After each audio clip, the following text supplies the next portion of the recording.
Mulher de 78 anos morre após ser atropelada em Rio Claro. O acidente ocorreu em trecho do bairro do Estádio. A vítima tinha acabado de sair de um curso bem em frente ao local onde foi atingida. Polícia Civil finaliza a Operação Spectrum e Justiça converte 23 prisões temporárias em preventivas. A investigação foi conduzida pela Delegacia de Polícia de Rio Claro e teve início em 2024 com foco em desarticular uma organização criminosa especializada no tráfico de drogas e no comércio ilegal de armas de fogo. Armazenamento de droga e grande quantidade de dinheiro, onde foram apreendidos mais de 160 mil reais em espécie, máquina de contar dinheiro. Polícia Ambiental apreende galos e outras aves em cativeiro. Contribuintes devem ficar atentos ao prazo para a entrega da declaração do imposto de renda. Hoje é terça-feira e esses são os destaques do Rio Claro Notícias, que já está começando.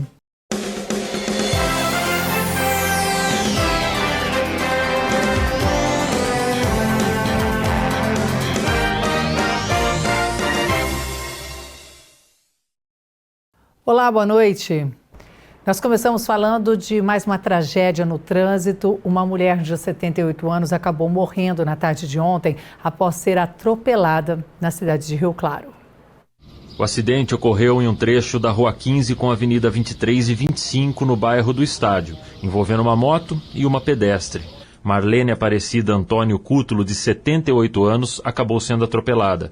Segundo informações, a vítima tinha acabado de sair de um curso e atravessava a via quando foi atingida. Ainda de acordo com o boletim de ocorrência, o condutor disse que ao ver a mulher atravessando repentinamente, tentou desviar, mas não conseguiu e infelizmente a pedestre foi atingida. O motorista permaneceu no local e prestou os esclarecimentos. Equipes do SAMU foram acionadas e confirmaram a morte ainda no local.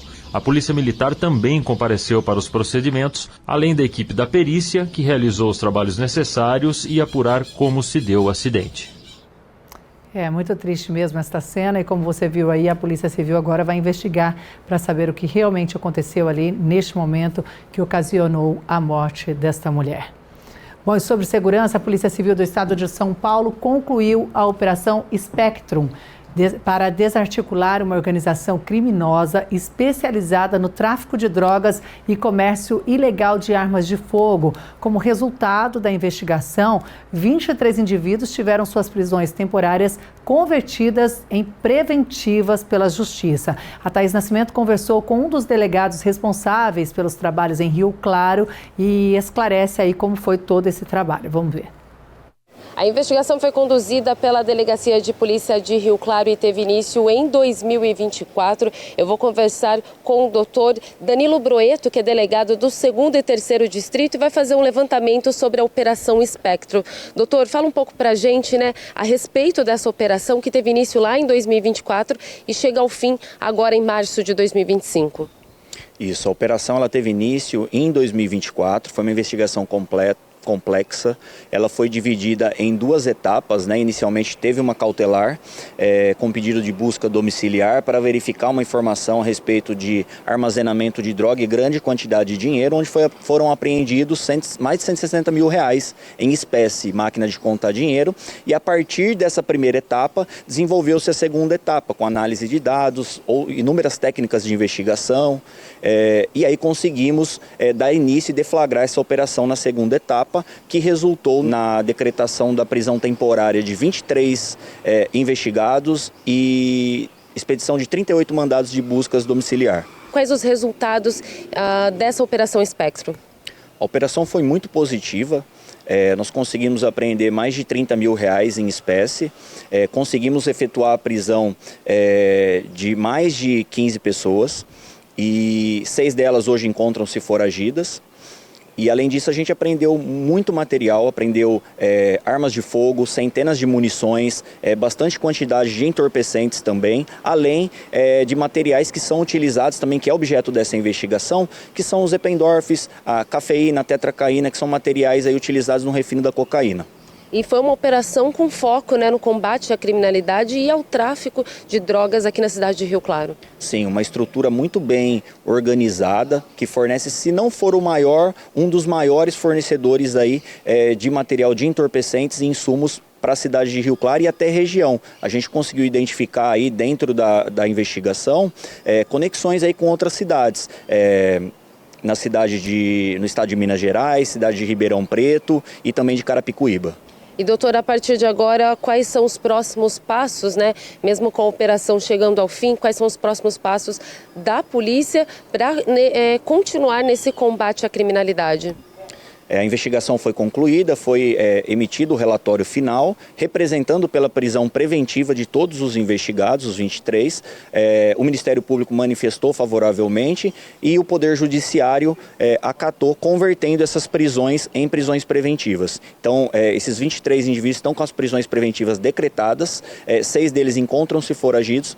A investigação, nessa etapa, ela foi concluída. Agora, com base em outros elementos informativos que ainda virão resultados dessa investigação, como, por exemplo, a análise dos dados dos telefones celulares, foram mais de 20 telefones apreendidos na operação, provavelmente teremos um outro desdobramento em outras investigações individualizadas aí, com base nessas apreensões.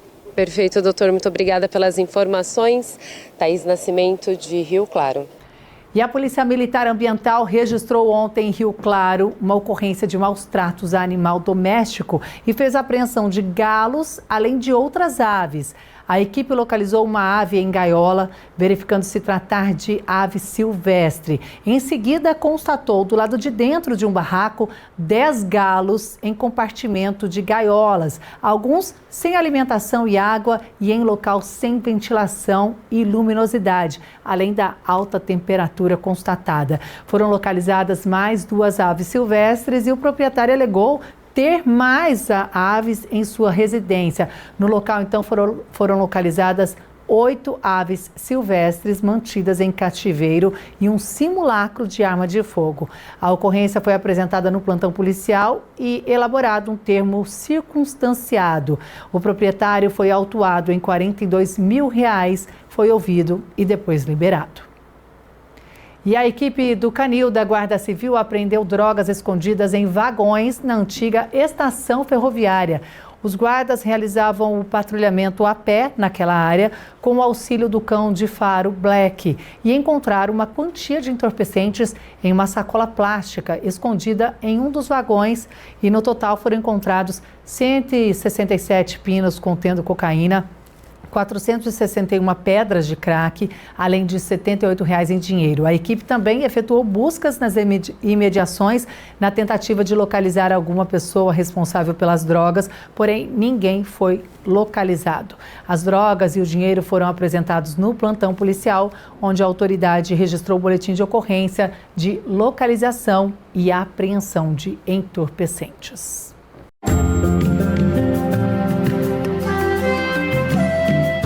Quarta-feira com sol e muitas nuvens durante todo o dia. Não deve chover durante o dia e noite também de tempo aberto.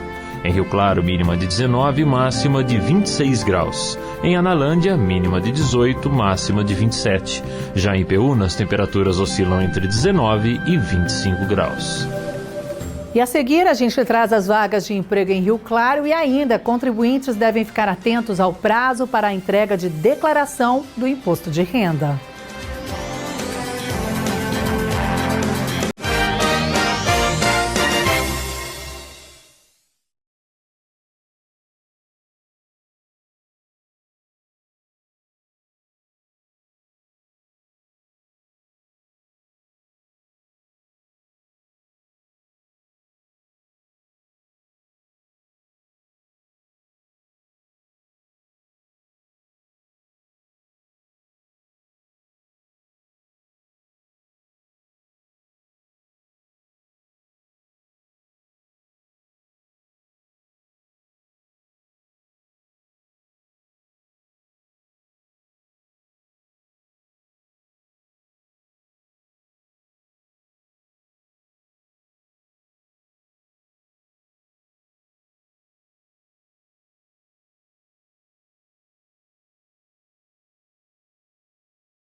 Estamos de volta e já começou a corrida para a entrega da declaração do imposto de renda. E a recomendação de sempre é a de não deixar para a última hora. O prazo começou na segunda e vai até o dia 30 de maio. Quem não declarar dentro deste período está sujeito a multa.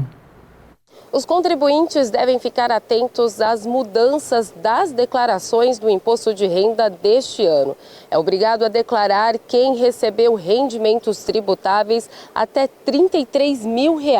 Quem não entregar a declaração dentro do prazo está sujeito a uma multa em um valor mínimo de R$ 165,74, até um montante máximo que corresponde a 20% do imposto devido. Entre as mudanças na declaração deste ano, duas se destacam. A Receita Federal passou a dar prioridade para os contribuintes que escolherem a declaração pré-preenchida e também optarem por receber a restituição via Pix. E o aplicativo Meu Imposto de Renda não está mais disponível para download.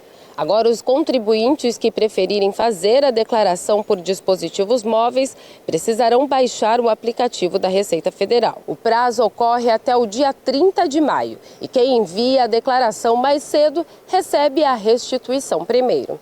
Thaís Nascimento, de Rio Claro.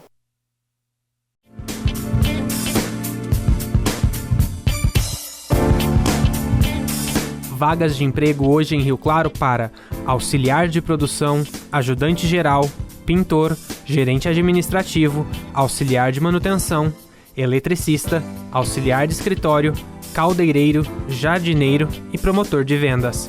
Os interessados podem procurar o Conecta, que fica na Rua 3, número 1636, no centro, ou acessar o portal da empregabilidade. E agora a gente fala de um programa muito importante criado em Rio Claro em 2008 e oferece atividades físicas gratuitas para pessoas com Parkinson. Tudo é pensado para ajudar a desenvolver uma melhor mobilidade para esses pacientes. Dessa forma, nós vamos ver também depois que vai ocorrer um evento em Rio Claro, inclusive para estimular e divulgar o programa. Vamos conhecer primeiro. Foi após um espasmo enquanto usava o celular que a dona Oraída percebeu que havia algo de estranho acontecendo com seu corpo. Depois de ir ao médico, a ex-cuidadora de idosos recebeu o diagnóstico da doença de Parkinson. Desde então, já se passaram 10 anos. Eu comecei a ter problema para digitar no celular, por exemplo, né? Comecei a ficar muito lenta e dificuldade para andar. E assim, sempre muito devagar. E aí eu fui percebendo, aí quando eu procurei ajuda médica, né, passei por uma neurologista e ela fez os testes que confirmou. É um choque muito grande, né, assim, eu não sabia se eu chorar, eu não consegui chorar, eu fiquei como se eu tivesse assim congelado, eu acho que em choque, né, é uma puxada de tapete grande, né, eu trabalhava. Depois de absorver a notícia, ela foi em busca de se manter saudável e ativa. E foi aí que conheceu o projeto ProParque, que oferece atividades físicas gratuitas para pessoas com Parkinson. Depois de frequentar aqui a Unesp, eu tive uma melhora muito grande. A minha neurologista encaminhou para cá e eu comecei a frequentar. Nossa, em prazo de 2 meses eu já estava outra pessoa. E como estou até hoje, graças a Deus. Já o seu Moacir teve o diagnóstico há cerca de 1 ano e chegou até o projeto através de uma amiga. Para ele, participar do programa devolveu qualidade de vida e ajuda a manter a saúde mental em dia. Começou com o tremor, eu ainda estava na vida ativa, que eu trabalhava com construção, percebi que ao segurar algum tipo de material eu não tinha tanta firmeza. Foi aí que eu procurei o médico, né, no postinho vizinho da minha casa, e aí me encaminhei. Aí, através dessa colega de atividade, eu comecei a frequentar e gostei, e está me fazendo muito bem. As moças e os rapazes são muito atenciosos, muito mesmo. A minha dificuldade é no equilíbrio, onde o banco para passar em cima, equilibrar na bola de ar, eu tenho um pouquinho de dificuldade, mas encaro, né? Como sempre. Então, e a gente vai conseguindo fazer e estou sentindo benefício. O programa foi criado em 2008 como fonte de pesquisa do curso de Educação Física da Unesp de Rio Claro e também com o objetivo de atender a essa população mais vulnerável e que precisa de atendimento. Eu entrei aqui na faculdade em 2008, que foi justamente quando surgiu, quando a professora Lilian Gobi criou o Proparc. E em 2009 eu tive interesse, eu tive aula com a professora Lilian Gobi, ela falou do projeto dela, a gente sentiu interesse e eu comecei a participar então do projeto do Proparc desde 2009. E depois, ao longo, que eu fui desenvolvendo atividade com eles aqui, eu fui chamado, ela me convidou para desenvolver algumas pesquisas, eu fui ganhando interesse e então comecei a participar desde então. Fiz meu mestrado, doutorado e agora estou no terceiro pós-doutorado desenvolvendo pesquisa aqui com as pessoas com Parkinson. É bem satisfatório quando você vê o ganho em termos de qualidade de vida, em termos de motor, aspectos psicológicos, clínicos que eles têm. E além do mais, a gente tem um aprendizado muito grande, cada um tem uma história diferente sobre vida. E também em termos pra gente, em termos profissionais, a gente começa a desenvolver, a ver quais são as dificuldades, o que a gente tem que fazer, como que a gente tem que lidar com esses pacientes, porque é algo que não por exemplo, quando a gente compara com uma pessoa que não tem doença de Parkinson, é bem diferente a gente trabalhar com quem tem Parkinson com quem não tem Parkinson. E cada atividade é pensada para ajudar a desenvolver uma melhor mobilidade e melhorar a saúde como um todo. Depois, todo o progresso dos participantes é coletado em forma de dados para estudo e aplicar novas práticas, o que ajuda tanto os idosos quanto os alunos do curso de Educação Física da universidade. A gente faz um planejamento todo começo de ano. Por exemplo, esse ano a gente está focando mais em exercícios de força, locomoção e equilíbrio, visando melhorar exatamente essas variáveis, por exemplo, do andar, e a da postura, que no caso é do equilíbrio. Então, a gente sempre planeja, todo começo de ano, melhorar essas variáveis da doença. Anualmente a gente faz avaliações no começo e no final do ano para a gente ver o ganho que eles têm com a atividade, se a atividade está sendo efetiva ou não. E essas pesquisas elas são publicadas em jornais internacionais, em jornais nacionais. A gente já tem diversas publicações mostrando o benefício da atividade física para pessoas com doença de Parkinson. Até mesmo recentemente a gente publicou um capítulo de um livro que fala dos benefícios da atividade física para as pessoas. Vou continuar e recomendo para quem tem esse tipo de problema que venha, que são triplos benefícios, como já disse, o físico, o mental e o social. O Rio Claro Notícias de hoje vai ficando por aqui. Não se esqueça de nos acompanhar também lá no nosso Instagram e na nossa página do YouTube. Uma ótima noite para você e até amanhã. Tchau, tchau.